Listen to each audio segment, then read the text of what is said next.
नमस्कार दोस्तों, मैं राकेश ओझा एक बार फिर हाजिर हूँ आपके लिए बाजार पे राय का एक और नया एपिसोड लेकर। और पिछले बार हम लोग ने देखा था कि दो इवेंट्स थे पेंडिंग और उनका असर क्या होगा, और इसलिए मैंने कहा था कि थोड़ा सा धीरज रखिए, देखते हैं मार्केट में क्या होने वाला।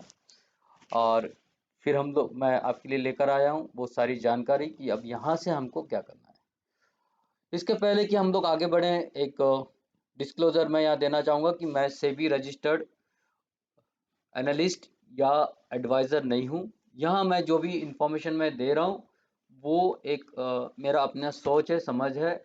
और शेयर मार्केट में इन्वेस्टमेंट ये जोखिम भरा होता है, तो कोई भी डिसीजन लेने से पहले आप अपने स्वयं की समझदारी से उसको डिसीजन लिए, और या फिर अपने फाइनेंशियल एडवाइज़र के साथ में मिलकर उनसे सलाह लेकर कोई भी आप डिसीजन लिए।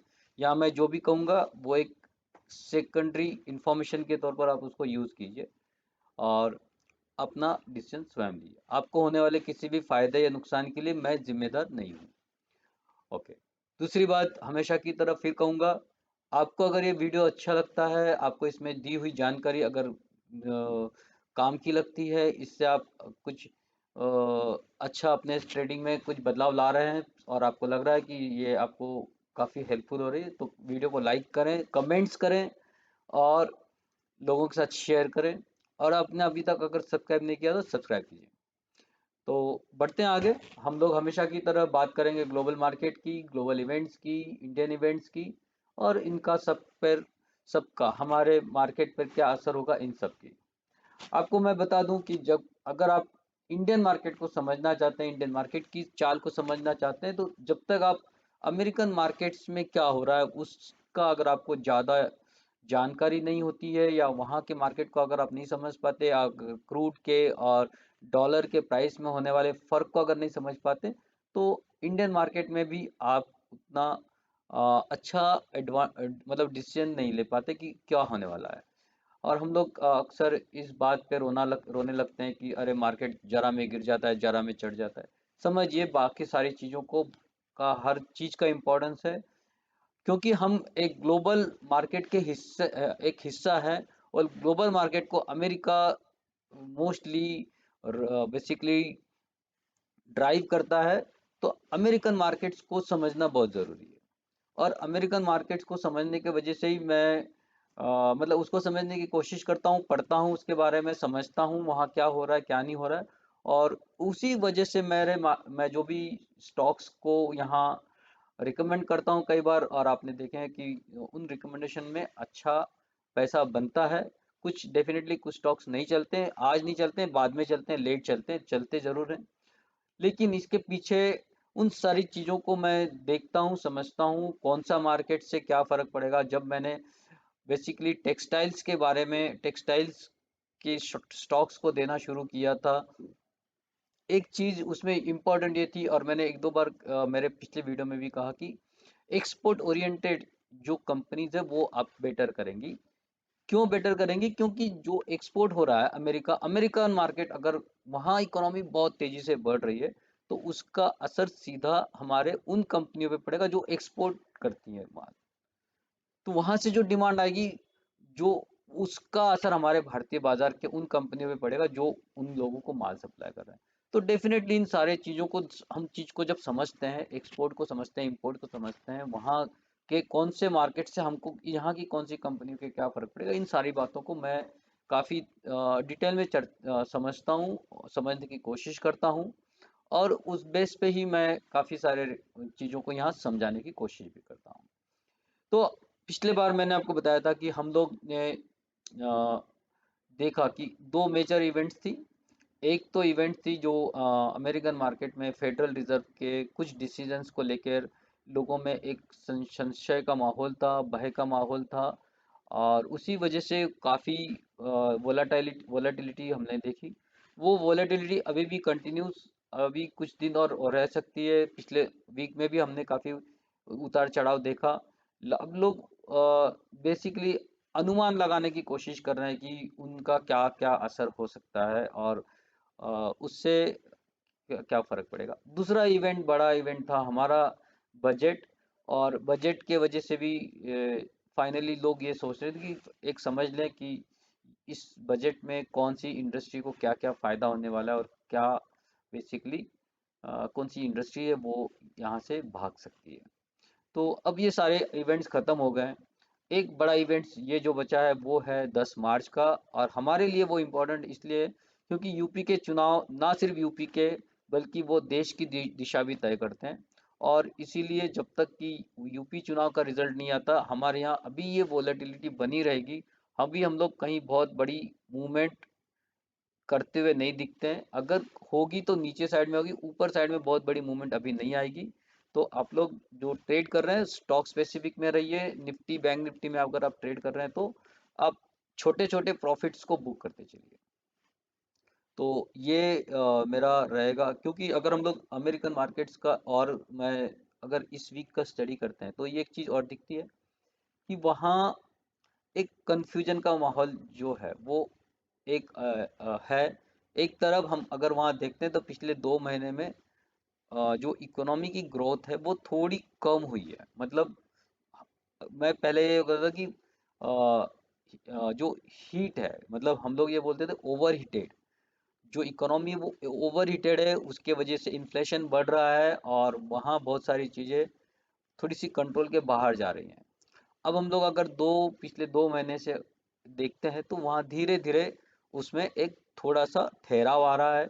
डिमांड में थोड़ी कमी आई है, मैन्युफैक्चरिंग और सर्विसेज में भी थोड़ी सी कमी आई है। ये एक डेटा है जो बोल रहा है कि अभी इकोनॉमी जो ओवर हीटेड हो गई थी वो अब थोड़ी सी ठंड पड़ रही है। दूसरी चीज़ ये है कि वहाँ जो जॉब मार्केट है, जॉब में लोगों की सैलरीज बहुत बढ़ गई है। तो सैलरी बढ़ रही है लेकिन बेसिकली उसका एडवांटेज सैलरी की बढ़त में नहीं मिल रहा है, क्योंकि जो महंगाई है वो सैलरी इंक्रीज से ज़्यादा है। अगर सैलरी इंक्रीज अगर आपकी 4% से हुई है, 2.5% से हुई है, तो वो अ, जो महंगाई है वो वहाँ 5 साढ़े 5% से बढ़ रही, 6 से बढ़ रही है। तो कहने का मतलब ये है कि महंगाई इतनी बढ़ रही है वहाँ कि अगर जो वेजेस में बढ़ोतरी हुई भी है तो फाइनली वो उनको रियल प्रैक्टिकल में वो बढ़त का फायदा नहीं मिल रहा, और इसी वजह से अब ये डिमांड है, उस डिमांड में थोड़ा थोड़ा कमी आना शुरू हुई है। तो देखते हैं। तो दो चीज़ हुई है, डिमांड में थोड़ी थोड़ी कमी आना शुरू हुई है, साथ में सप्लाई चेन का जो एक बड़ा प्रॉब्लम था वो भी अब धीरे धीरे सॉल्व होते हुए दिख रहा है, और चीज़ों अपनी अपनी जगह से सेटल होते हुए दिख रही। तो कुछ चीज़ें हैं जो ठीक होते दिख रही हैं, और इनका असर अभी नहीं मिलेगा, 1-2 महीने बाद हमको देखने को मिलेगा। और तब तक हमारे चुनाव, यूपी के चुनाव भी खत्म हो जाएंगे। तो अब हम को जो एक बड़ा मूवमेंट दिखेगा हमारे मार्केट में वो ये समझो कि 10 मार्च के बाद दिखेगा। तब तक जो कुछ ट्रेड हमको मिलते हैं स्टॉक स्पेसिफिक, वहाँ आप ट्रेड करते रहिए। मैं आज भी आपके लिए कुछ ट्रेड लाया हूँ। लास्ट वीक मैंने कोई ट्रेड दिया नहीं था क्योंकि मार्केट में बजट के वजह से काफ़ी वॉलेटिलिटी का एक्सपेक्टेशन था, और काफ़ी वॉलेटिलिटी हमने देखी भी, ऊपर भी गए नीचे भी आए मार्केट, और बजट का खास असर स्टॉक मार्केट पे हुआ नहीं है। अब हम लोग अगर देखेंगे कि बजट में हमको क्या मिला है, तो बजट का अगर हम लोग देखते हैं तो एक जो गवर्नमेंट का प्लान है 25,000 किलोमीटर रोड बिल्डअप का। तो ये एक जो फील्ड है उसके वजह से जो जो इंडस्ट्री चलने वाली है उसमें से एक है कैपिटल गुड्स, मतलब एल है, और इंफ्रास्ट्रक्चर से रिलेटेड जो कंपनी है एल है, भेल है, ये कंपनी को अच्छा काम मिलेगा। दूसरा चीज़ है सीमेंट इंडस्ट्री, क्योंकि जो आज रोड बिल्डिंग में हमको सीमेंट का काफ़ी खपत होगा, और खास करके थोड़ा रियल एस्टेट भी कुछ हद तक अच्छा कर रहा है। मैं अभी नहीं बोलूँगा कि बहुत अच्छा कर रहा है या बहुत अच्छा करने वाला है, ये लिमिटेड ही रहेगा। हाँ, हमको एक चेंज ज़रूर दिख रहा है, लेकिन ये चेंज बहुत बड़ा रियल एस्टेट में अभी नहीं है। वो एक वजह मैं आपको बताना चाहूँगा कि रियल एस्टेट में मांग बड़ी है, लेकिन मांग कहाँ से आ रही है? मांग केवल उस एक छोटे से पॉकेट से आ रही है, जहाँ लोगों के पास में अचानक बहुत पैसा आ गया है।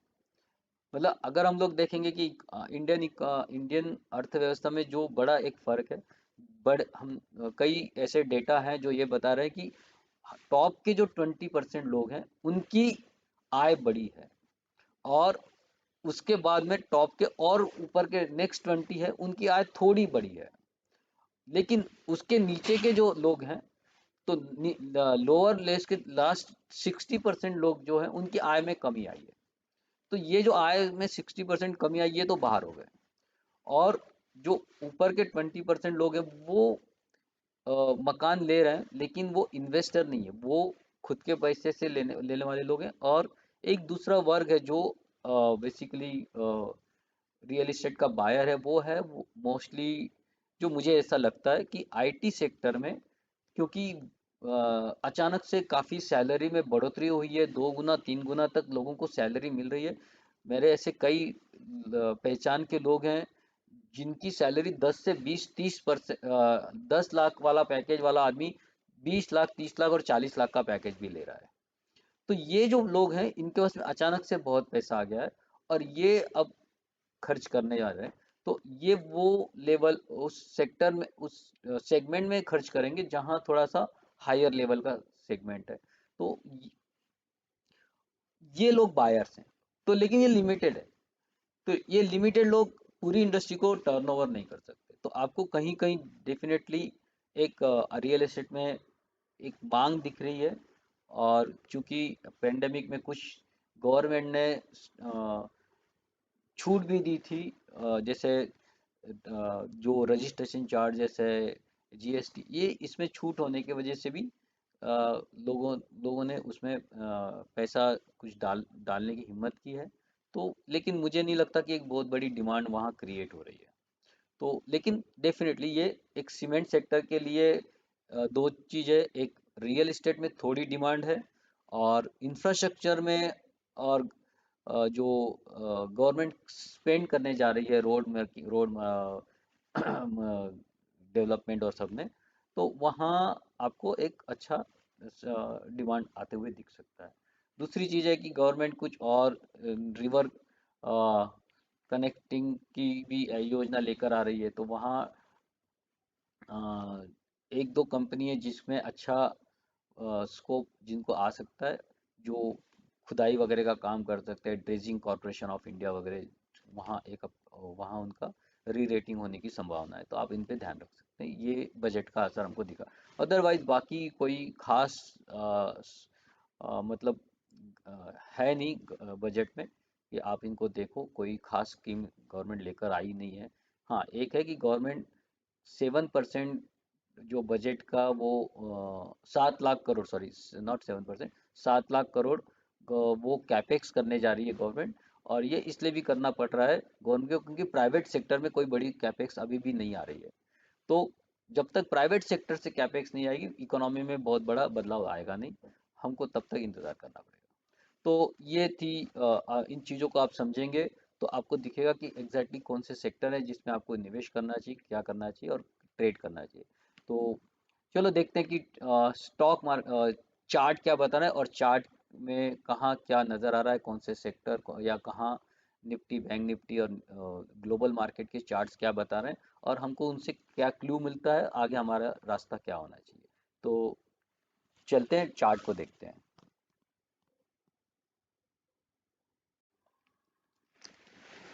तो दोस्तों देखते हैं कि चार्ट क्या कह रहे हैं। तो ये है डाउ जोन्स, काफ़ी वोलेटिलिटी, और नीचे तक यहाँ यहाँ आए हम लोग, और एग्जैक्ट सपोर्ट लेवल पे, सपोर्ट पे आके जो लाइन मैंने ड्रॉ की थी वहाँ से ही इसने रिवर्सल दिया है। तो it has taken the support at right place, this support. यहाँ से प्राइस हमने देखा कि ऊपर गई और वापस इसी लेवल पे आई, गिरी। लेकिन अगर हम लोग पिछले 2 वीक का, ये वीकली चार्ट है, तो ये 2 वीक का जो मूवमेंट अगर हम लोग देखते हैं, तो यहाँ अभी भी काफ़ी वोलेटिलिटी आपको नज़र आएगी। These are not plane.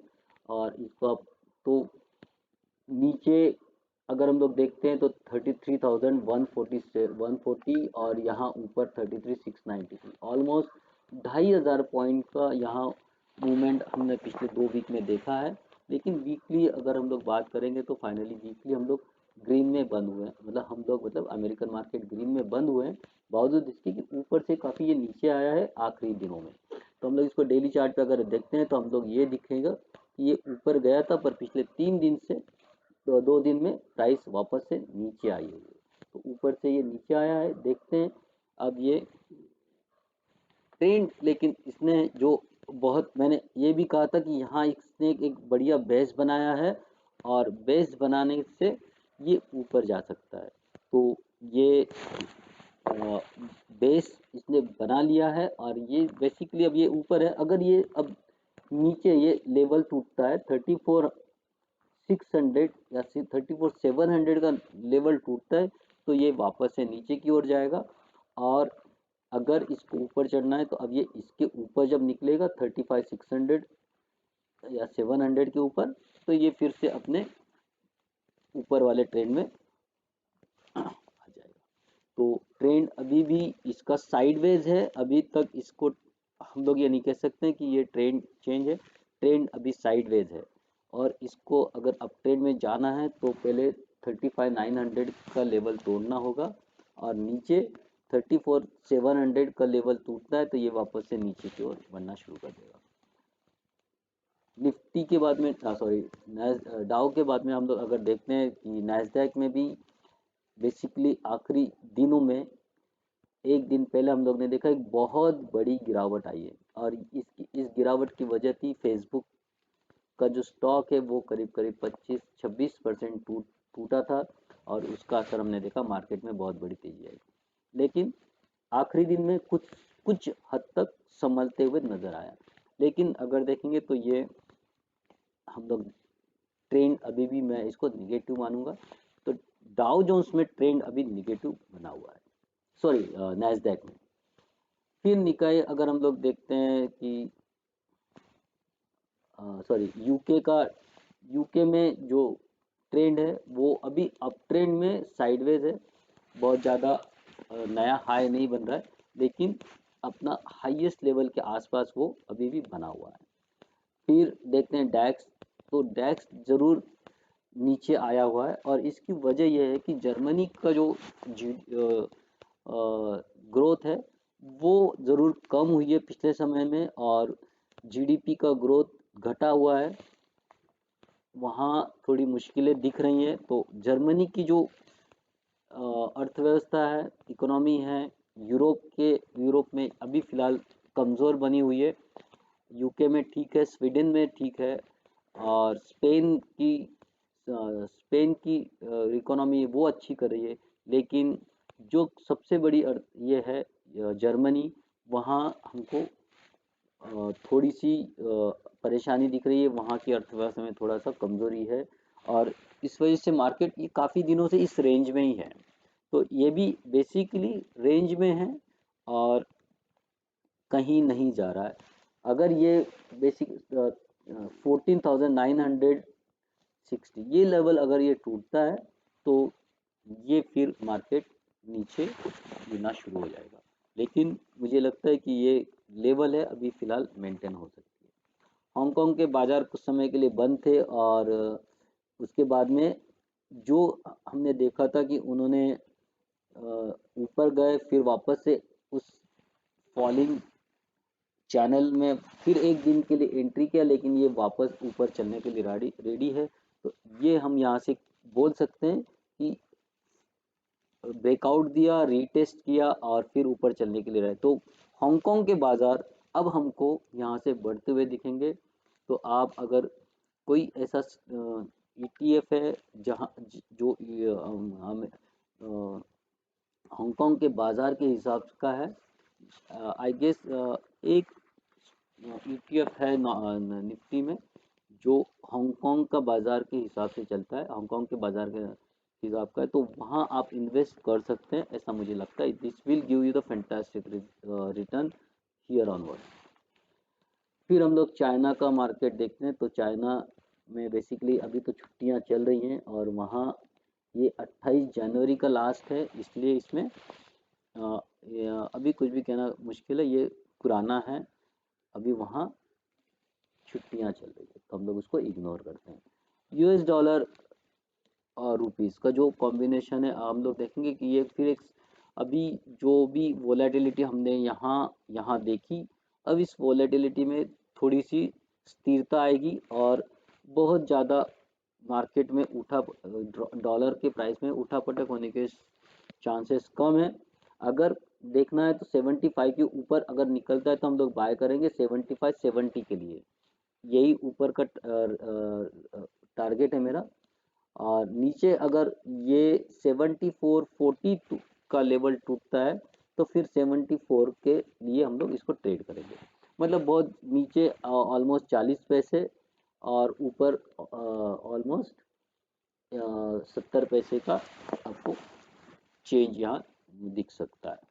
Crude oil रोज एक नई हाई बना रहा है और ये जो नया हाई बन रहा है, अगर तो हम लोग इसको अगर देखेंगे तो हम लोग इसको अवरली चार्ट में ज़्यादा बेटर दिखेगा। तो ये जो मूवमेंट है तो इसमें अगर हम लोग देखते हैं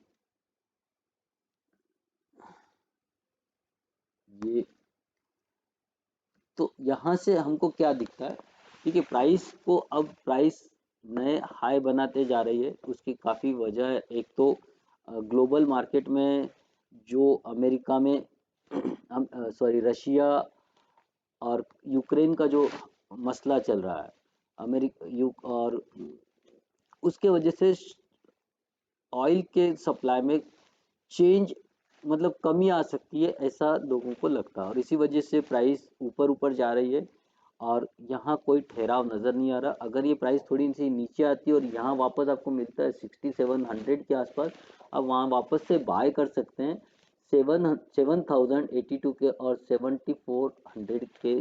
दो टारगेट यहाँ अचीव होते हुए हमको दिख सकते हैं। तो ये दो टारगेट पिछले कुछ अगले कुछ समय में इमीडिएट, ये वीकली बेसिस पे नहीं कह रहा हूँ मैं आपको, लेकिन हम ऑयल को 7400 तक जाते हुए दिख रहे हैं।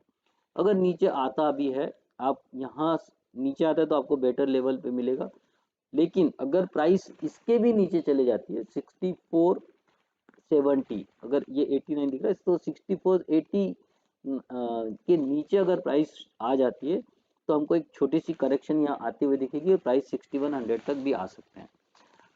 इसकी संभावना इसी बात पे डिपेंड करती है कि जो ग्लोबल तनाव की स्थिति है अगर उसमें सुधार होता है तो प्राइस नीचे भी आ सकती है। तो हमको दोनों ओर से रेडी रहना चाहिए। फिर आते हैं गोल्ड। गोल्ड में काफ़ी पिछले 2 वीक में सब जगह जो हमने उठापटक देखी, काफ़ी वॉलेटिलिटी दिखी, उस हिसाब से वो वॉलेटिलिटी हमने गोल्ड में भी देखी। अब हम लोग यहाँ से अगर कुछ ट्रेड करना है तो मैं कहूँगा 48,000 के ऊपर ही आप बाय करेंगे। 48,050 के ऊपर आप बाय करेंगे 48,550 के लिए, मतलब ऑलमोस्ट ये 500 रुपीज़ के मुंह के लिए आप यहाँ से अभी फ़िलहाल ट्रेड कर सकते हैं ऊपर के लिए। अगर नीचे आता है प्राइस 47,600 या 700 के नीचे ट्रेड करना शुरू करता है तो आप वहाँ से शॉर्ट करेंगे 40,000 टू 300 के लिए, मतलब 700 से 300 फोर।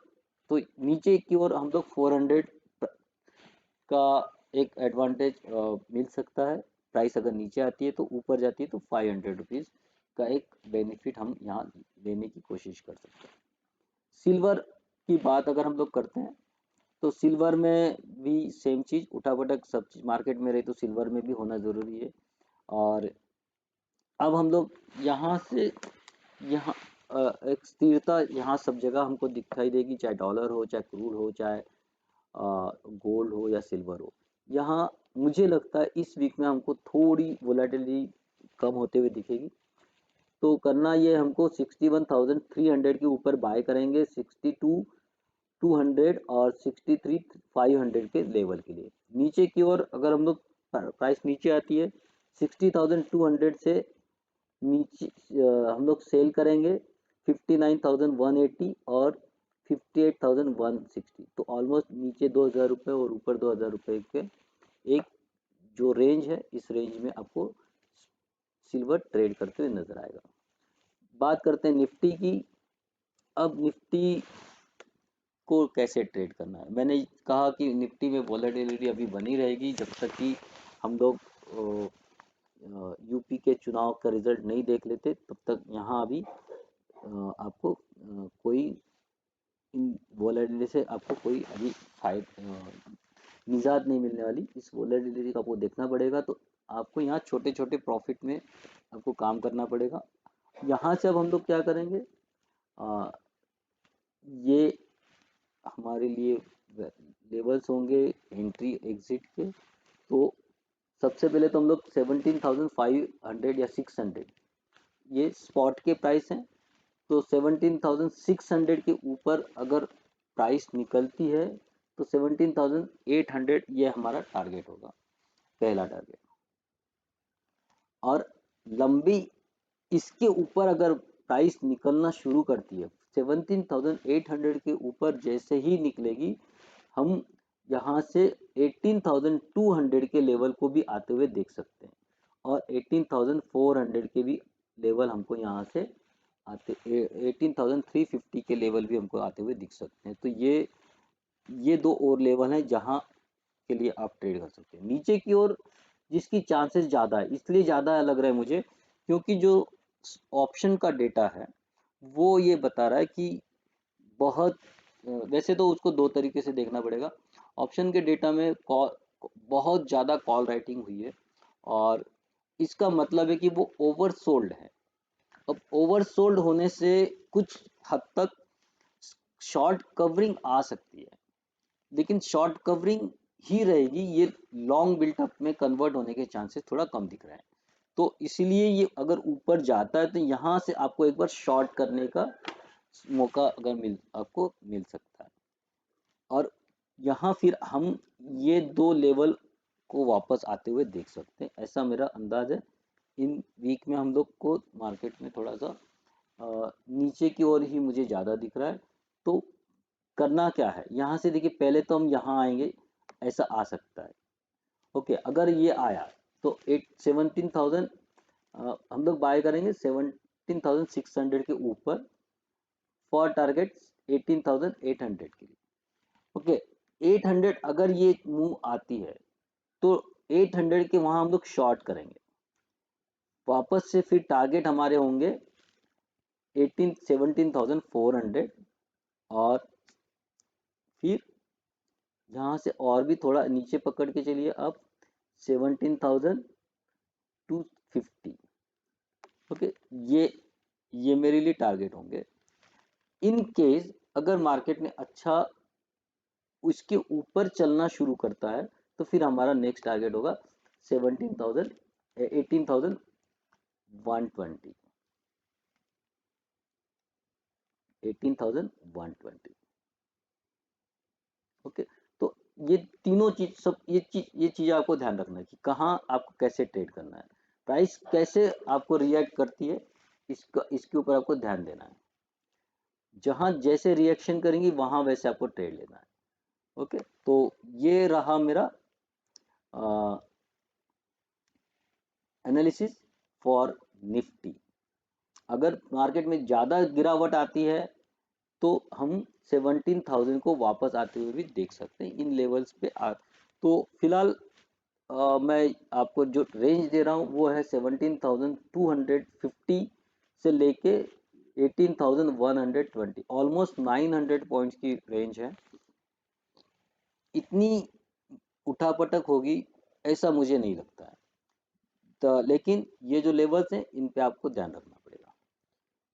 फिर आते हैं बैंक निफ्टी की तरफ, और बैंक निफ्टी में मेरा जो इस समय का व्यू है वो ये है कि अगर हमको प्राइस इसके ऊपर चढ़ते हुए दिखती है तो हम लोग ट्रेड करेंगे 3,900 के ऊपर बाय साइड में, और टारगेट होगा फिर 40,000 का, ऑलमोस्ट 700 पॉइंट।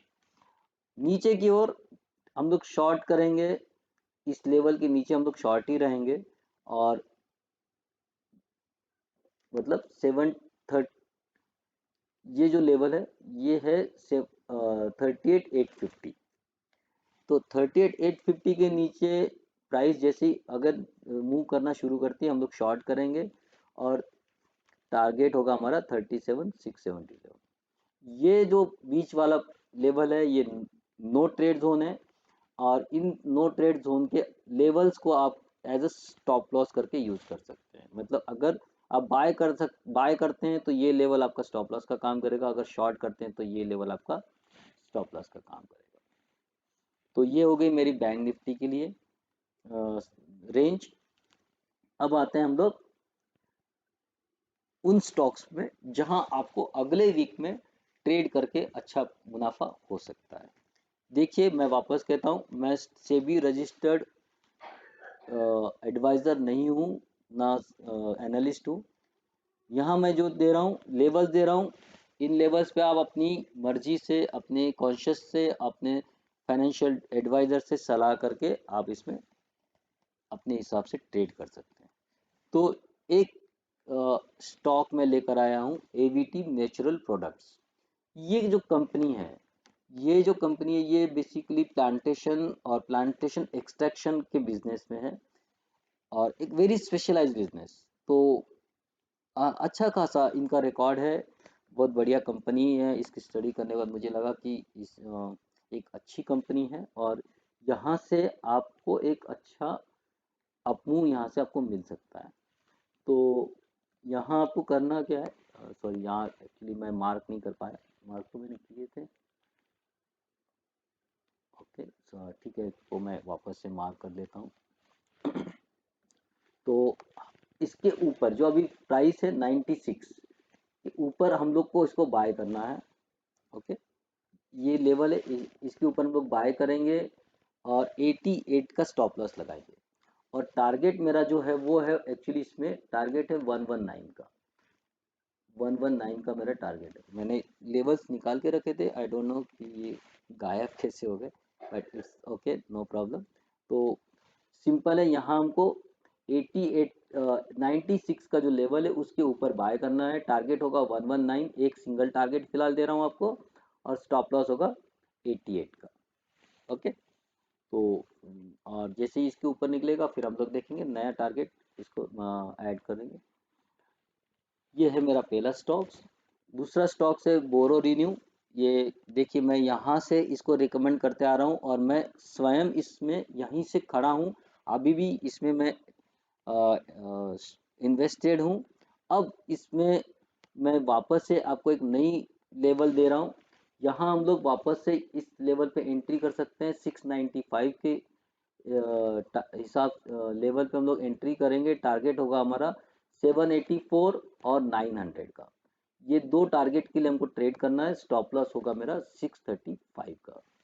ओके, फिर हम लोग देखते हैं फाइन ऑर्गेनिक्स।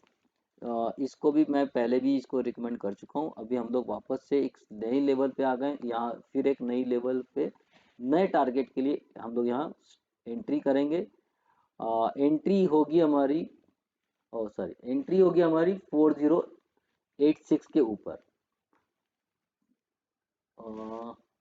यस सॉरी, यहाँ थोड़ा कुछ गड़बड़ हो गया है। हमारी एंट्री होगी अबव 4086, और टारगेट होंगे हमारे 4375, 4345, 4345, 345 ये पहला, और 4884 ये दूसरा टारगेट हमारा इसमें होगा। स्टॉप लॉस होगा 3876 का। तो ये दो टारगेट्स के लिए हम लोग को इसमें ट्रेड करना है। फिर आते हैं वनट्रेला। देखिए अभी ये Wonderla basically this entertainment company, ये वाटर स्पोर्ट्स में है, और they are doing good. But पिछले कुछ दिनों में हमने देखा कि कोरोना के वजह से ये सारे जो कंपनी है इन लोगों ने काफ़ी मतलब भुगता है। और जब जब जब शुरू होने की बारी आई फिर लॉकडाउन, फिर लॉकडाउन, इसकी वजह से इनका काफ़ी नुकसान हुआ है।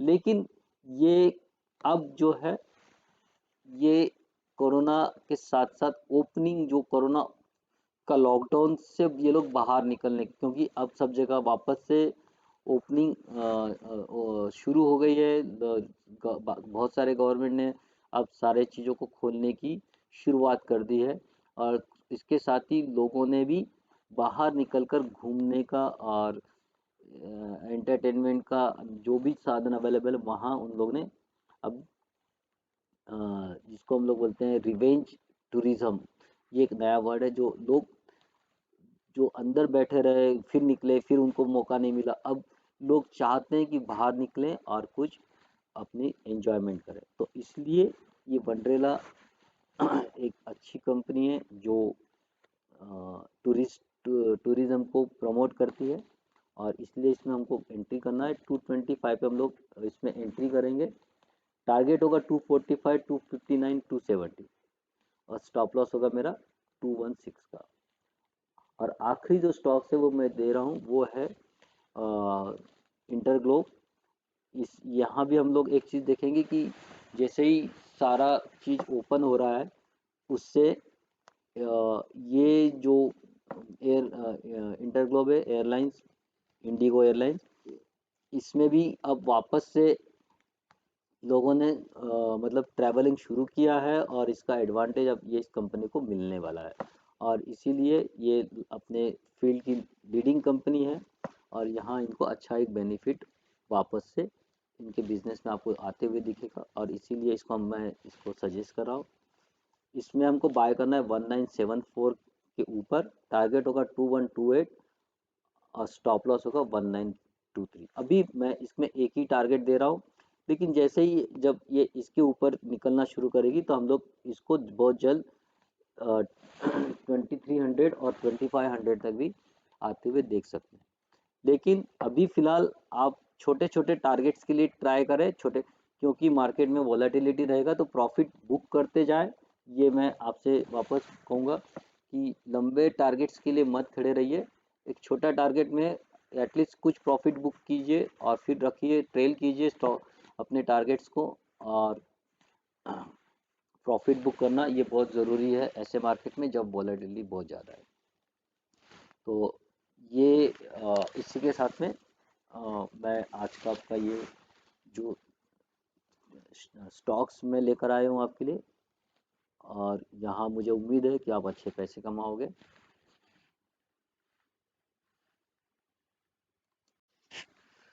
तो दोस्तों ये था इस वीक का बाजार पे राय, और आई एम श्योर कि you are getting good information, good background, good थोड़ा डिटेल में मैं देने की कोशिश करता हूँ। इनफैक्ट उतनी डिटेल में जो आपको समझ में आए, मैं कोई ज़्यादा टेक्निकल टर्म्स में नहीं जाता हूँ, उन चीज़ों को थोड़ा सा इजी करके आप तक पेश करने की कोशिश करता हूँ, और मुझे उम्मीद है आपको ये पसंद आती होगी। तो अगर आपको पसंद आई है तो आप, फिर एक बार कहूँगा, लाइक कीजिए, शेयर कीजिए और सब्सक्राइब कीजिए। और इसके साथ ही मैं आपसे विदा लेता हूँ। नमस्कार, जय हिंद।